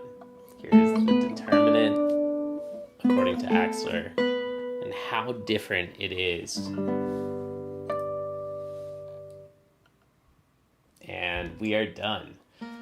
Here's the definition of the determinant according to Axler, and we can see how different his treatment is compared to what I think it's fair to say is the standard treatment. The standard treatment will define the determinant as in terms of these cofactor matrices, these minor matrices and the cofactors of an entry. And to Axler builds a theory regarding multilinear forms. So M-linear form on a vector space is a function that is linear in each slot when the other slots are held fixed. So it's not necessarily a linear function in totality, but it is linear in each component while the other components are fixed. And then the set of all M-linear forms is denoted in this way, v to the parentheses m. A function is called a multilinear form if it's an M-linear form on V for some positive integer m. So there is some M-linear form. Yeah, I think I kind of get that. Alternating forms. This is where the property that if two rows are identical, then the determinant equals 0. We have an alternating form alpha is an M-linear form where if two vectors are identical, then if two distinct entries are identical, then the value of this M-linear form is 0. And then the collection of alternating forms is called, we write as V alt to the parentheses M.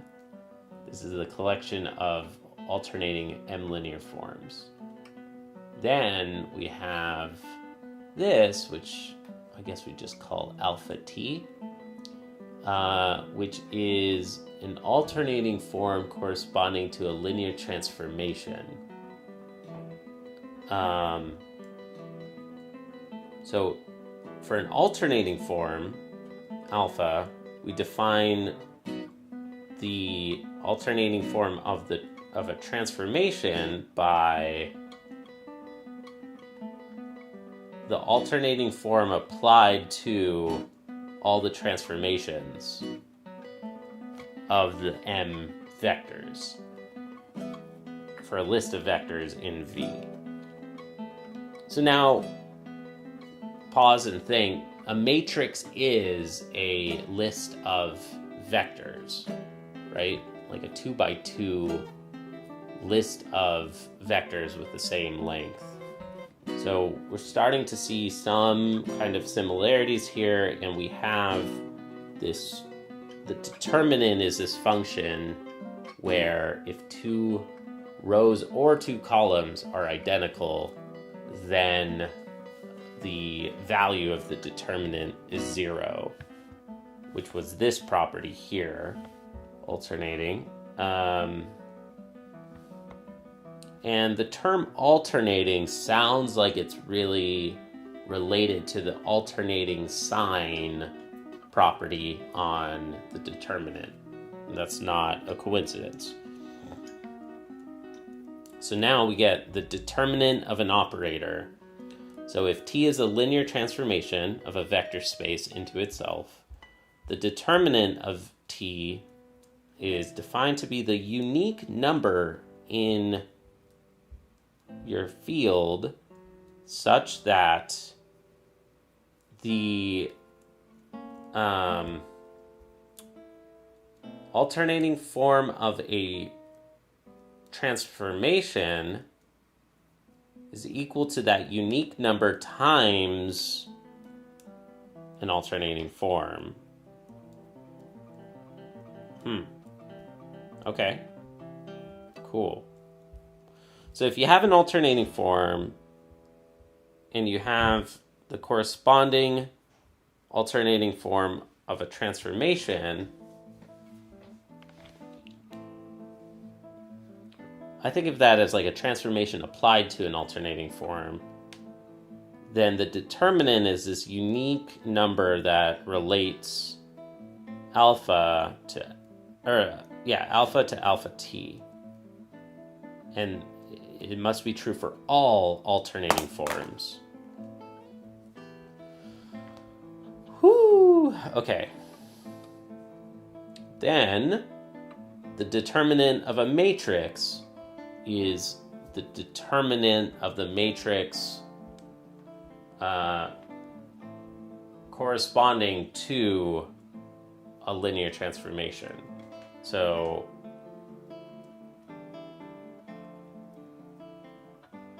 since A is a n by n square matrix with entries in the field, there is a linear transformation whose matrix is A, whose matrix with respect to the standard basis of field elements equals A. Then the determinant of A equals the determinant of that transformation, of that linear transformation. And the determinant of the linear transformation relates the alternating form of a transformation to an alternating form. And et cetera, et cetera. So there's like a lot of theory and a lot of unrolling of definitions, including previous chapters, in order to get this definition, but it is very pretty. I mean, it is very, very elegant, very theoretical.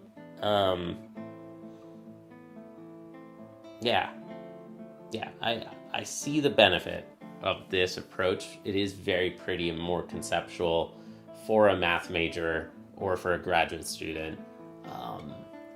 I'm not convinced that this is the best way to learn determinants for your first introduction to determinants. It is super pretty, though, to do this refactoring of, the standard definition according to these other textbooks and see how we can redefine it in a way that it's not chapter 4, but it's chapter 9. It's literally at the very end of this entire book. And it is cool to see that refactoring. Are these Canvas notes available somewhere? I can make them available for you, dude, since you're a regular. If you'd like it, I can export. Absolutely. I'll drop it in the Discord. Shout outs to the Discord if anybody wants to hang out. It's a really nice little community. Link in the description, but you can also type this into your web browser. discord.jcpractices.com. It's hard for me to just always permanently make them available. I wish that I could, but it's just, unless you're a math major, unless you're studying mathematics, or maybe physics, I don't think that you should read Axler. Sorry, hot take, I don't know. I mean, for enjoyment, do it. I think that for enjoyment, for personal satisfaction, for learning abstract proof-based mathematics, Axler is excellent, but it was not written for people on Reddit to recommend it as your first course. Everybody out there on Reddit who's saying, "Oh, you should read Axler," I'm extremely suspicious that any of them have read Axler, and actually have worked through Axler. And it's just the common meme out there. Like, oh, if you're interested in linear algebra, you should read Axler. No, this book is for the second course. Yeah, never trust Reddit for advice. They do not represent the general population. It's a hive mind thing of people who are just echoing each other, and they've read somebody else on Reddit who said Axler is the best intro to linear algebra, and then we all repeat it to each other. It's like, oh, if you're interested in linear algebra, your best options are Strang or Axler, and those are such extremely different courses. So really you should ask the person what they're looking for. Have they seen linear algebra before? And I don't know. I haven't revisited Strang in a while, but I really like Fraleigh. I think Fraleigh is a very good first book before Axler. Otherwise, I wouldn't be using it. Otherwise, I wouldn't be using Fraleigh all the time on this stream. Zombie Salad says, I didn't like Strang. I didn't like the book, but I've heard that the videos are great. I've heard that the lecture videos are amazing. But I'm at the level of my understanding of linear algebra to where I don't really want to watch somebody else's video. I'd rather make my own videos. Like, I've taken 2 courses. I took, first course for engineers and math majors, and then I took the course for math majors, abstract linear algebra. And then, I TA'd linear algebra and I tutored linear algebra. And now I'm 15 years later revisiting and coming back to linear algebra because I want to study applied linear algebra. Applications for math majors, maybe. So, yeah, I'm reading Axler because I do want to get to that abstract linear algebra concept. I guess I also saw linear algebra in abstract algebra as a special case of module theory. Linear algebra is the study of modules over a field. Vector spaces are a module over a field, but you learn an abstraction of vector spaces as modules over a ring. And rings are more general. They don't have division the way that a field has division. So I've seen linear algebra in many different forms, and it's super cool to be reading this book finally, because it is very pretty. I like it so far. All right, the lectures are good, but the book felt hand-wavy to me. Yeah, kind of, me too. It's kind of the, like, to me, Strang is kind of the pattern matching, learn the patterns, learn the computation algorithms, because linear algebra is incredibly useful, and it is useful for engineering. It's kind of linear algebra written with engineers as the primary target, which makes sense, because engineers are the primary people using linear algebra. Like, math majors are vanishingly small compared to the set of engineers. So it kind of makes sense to write an engineering first book for linear algebra. But if your goal is to learn,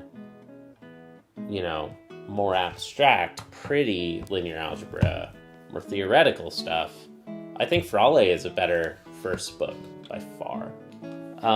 What math subsets has been the most beneficial to you as a SWE? Intro to proofs.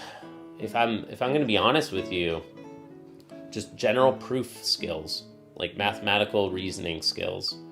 None of my math courses were directly used. Like, I've never needed the theory of vector spaces ever in coding, but mathematical reasoning, like truly, like the idea that mathematics trains your brain for an ability to handle abstraction and to have rigorous, precise arguments and rigorous, precise problem-solving skills. Like, the ability to write a good, succinct, rigorous proof, like, has trained my writing skills just as much as it has trained my problem-solving skills. As a SWE, your writing skills are just as important as your problem-solving skills. And everybody focuses on LeetCode. Code. Everybody thinks of LeetCode Code as the way to get good and be ready for engineering, but you need good technical writing skills. Like, writing a good design document is just as important as your problem solving. So I would say intro to proofs. And by extension, for me, I learned intro to proofs with abstract algebra. So I would say abstract algebra was the most useful for me personally. Okay, well, thank you everybody for watching. This was a pleasure. Yesterday we did chapter 1 of Axler, and today we did chapter 9 of Axler. And we did chapters 3 and 4 of Fraleigh. Just beautiful, really cool how different the presentation is. If I took 10 more minutes... Yeah, dude, let's do it. Let's do it. I remember it's really short. Let's do it. Bonus character. Let's get a bonus character here in the chat really quick. Unexpected bonus character. Let's get Shilov. Chapter 1 of Shilov. I feel like it's page 1. Chapter 1, Determinants. Immediately defines a field. Very first definition is a field. Where are we? Then we have section 2, problems on systems of equations. Problems on the theory of systems of linear equation. Section 3 is definition, determinants of order n.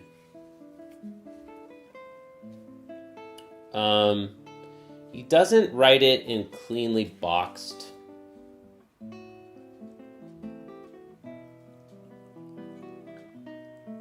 sections. Oh, how am I going to write this out? His book is much more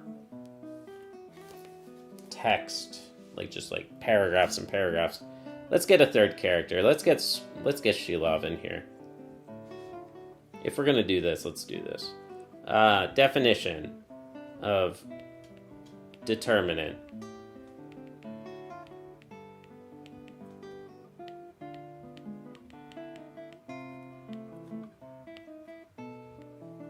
And this is really quite similar to Fraleigh if you really squint.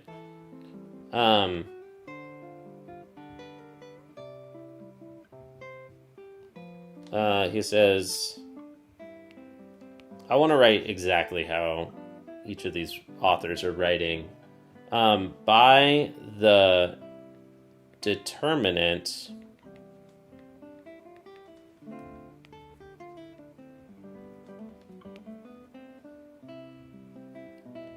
D of the matrix,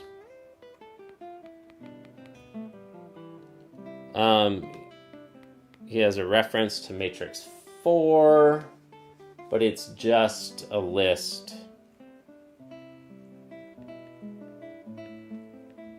It's just A11, A1n, ANN. Yeah, he has pretty much exactly this, just ever so slightly written differently. So I'm just going to make a slight refactor here, and I'm going to use somebody else's notation I just saw. I think, who was it? Was it Axler or was it Fraleigh? But I really like the bracket AIJ notation like that. All right, so is meant the algebraic sum of the n factorial products of the form 5.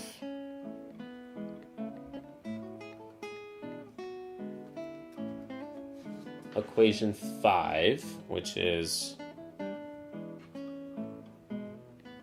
A alpha 1, 1, A alpha 2, 2, dot, dot, dot, A alpha n, n.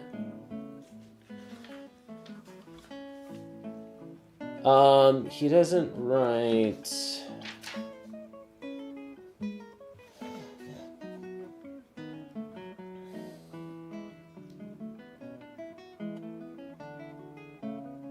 Where does... So I'm kind of mixing and matching each of these.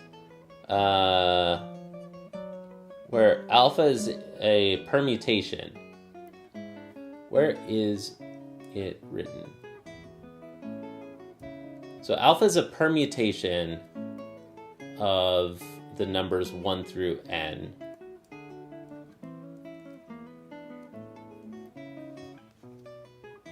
I think it's in the previous section, isn't it?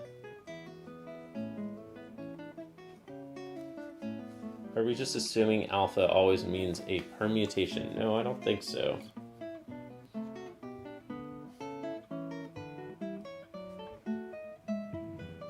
So, consider any product of n elements which appear in different rows and different columns of the matrix 4, i.e. a product containing just one element from each row and each column.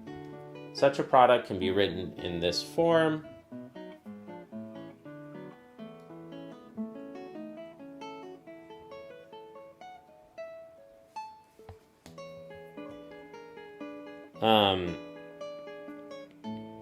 I'm going to just say where alpha is in a permutation.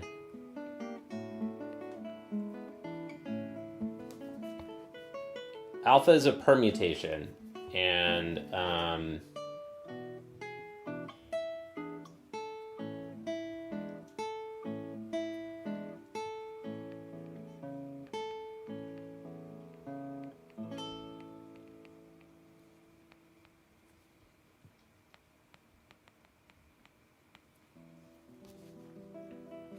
okay. The algebraic sum of the n factorial products of this form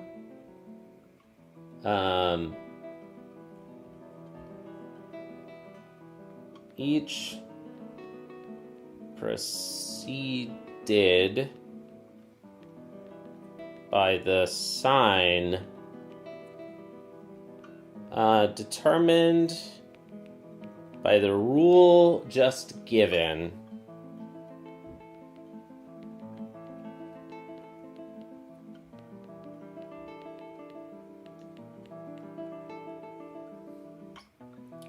Which I'm just going to omit.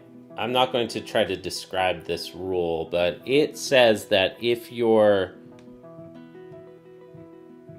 angle, if like the direction of the slope is positive, then the sign is negative, and if it's, or wait, no, yeah, it depends on like the slope of these lines that connect the different elements in the matrix. It's kind of confusing. But I'm just going to go ahead and finish this. D is the summation of -1 to the n, and this is a permutation. Oh wait, no. This is either plus or minus 1. So the count or something of positive diagonals.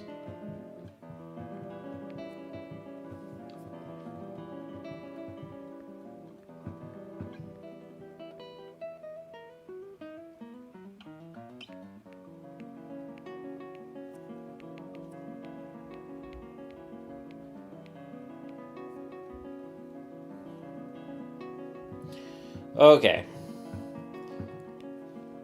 It's kind of hard to describe this without getting into what this capital N function is, but because it's not really written like super duper precisely, it's given by examples in Shilov what N is, but it's the total number of inversions. By an inversion in the sequence alpha 1, alpha 2 to alpha n, we mean an arrangement of two indices such that the larger index comes before the smaller index. That's right. The total number of inversions will be denoted capital N. So I'll say where n alpha 1 to alpha n is the total number of inversions.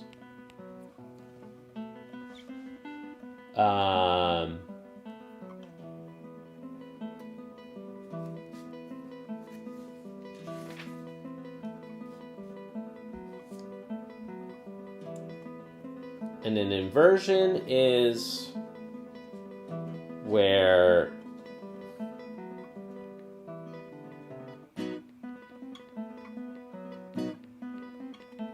a larger index precedes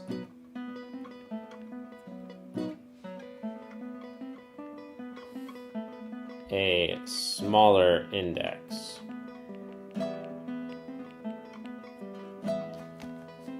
So, the permutation or the list 2, 1 is an inversion.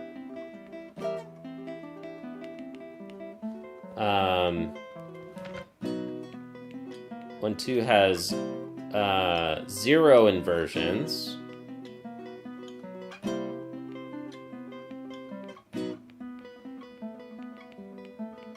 and then the list 2, 3, 1, I believe has, so we're counting how many times a larger number precedes a smaller number. So 2 is before 1 and 3 is before 1. So this has 2 inversions, I believe. So this is related to something called the symmetric group and the alternating group, but we're not going to get into that. In my studies, I use linear algebra by Ley instead of Fraleigh or the current Dover book.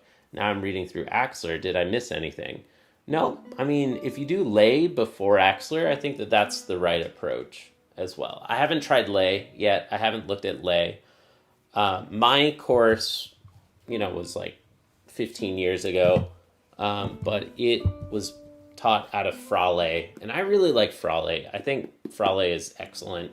I think it's a great book. I think Ley is the current day modern alternative to Fraleigh. From what I've heard, Ley is quite good. So, anyways, here's another definition of the determinant, and it's kind of somehow similar. Like, it feels a little more familiar to Fraleigh's definition in terms of cofactors and smaller determinants. But it's different. Yeah. Thanks for watching. I gotta go. This was a long stream all about determinants. Hell yeah. Love determinants. Let's go. Bye. Thanks for watching. Bye. I'll stream guitar a little later. I gotta take a break first. I'm hungry. All right. Bye, everyone. Like and subscribe and join the Discord if you want to join us there. It's a nice little math and classical guitar community. See you there. Bye. Bye.